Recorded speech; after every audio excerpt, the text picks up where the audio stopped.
Private school graduate teachers association സംസ്ഥാന സമ്മേളനത്തിന് ജില്ലാ ലൈബ്രറി ഹാളിൽ സമാപനമായി. 2 ദിവസങ്ങളിലായി പാലക്കാട് തസ്ര കോവി വിജയൻ സ്മാരകത്തിലും ജില്ലാ ലൈബ്രറി ഹാളിലുമാണ് സമ്മേളനം നടന്നത്.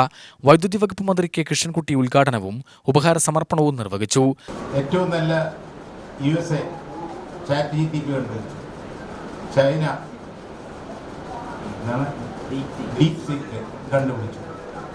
നമ്മളെന്താ കണ്ടുപിടിച്ചറിയോ? പ്രാർത്ഥന.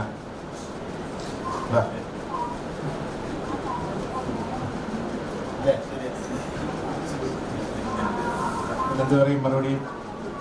ഇതൊക്കെ അധ്യാപക സമൂഹത്തൊക്കെ ഒന്ന് ആലോചിക്കേണ്ടതാണ്. ഇതല്ലെങ്കിൽ നിങ്ങൾക്ക് പിടിച്ചു നിൽക്കാൻ പറ്റില്ല. വരുന്നതോടുകൂടി ഈ സമ്പ്രദായം തന്നെ മാറുകയാണ്. സംസ്ഥാന പ്രസിഡന്റ് CB ആന്റണി തെക്കേടത്ത് അധ്യക്ഷനായി. സംസ്ഥാന പ്രസിഡന്റ് AS ശശികുമാർ മുഖ്യാതിഥിയായി. രാഹുൽ മാങ്കൂട്ടത്തിൽ MLA വിദ്യാഭ്യാസ സെമിനാർ ഉദ്ഘാടനവും സ്കോളർഷിപ്പ് വിതരണവും നിർവഹിച്ചു. ജനറൽ സെക്രട്ടറി സുധീർ ചന്ദ്രൻ റിപ്പോർട്ടും അവതരിപ്പിച്ചു. MN ദിവ്യ, റവറന്റ് ഫാദർ നോബിൾ പോളച്ചിറ എന്നിവർ പ്രസംഗിച്ചു. ഷെനിൻ മന്ദിരാട് യാത്രയപ്പ് സമ്മേളനം ഉദ്ഘാടനം ചെയ്തു. വൈസ് പ്രസിഡന്റ് വിൻസെന്റ് തിരയത്ത് പ്രമേയം അവതരിപ്പിച്ചു. ട്രഷറർ K ഷഫീർ സ്വാഗതവും ചാൾസ് അലക്സ് നന്ദിയും പറഞ്ഞു.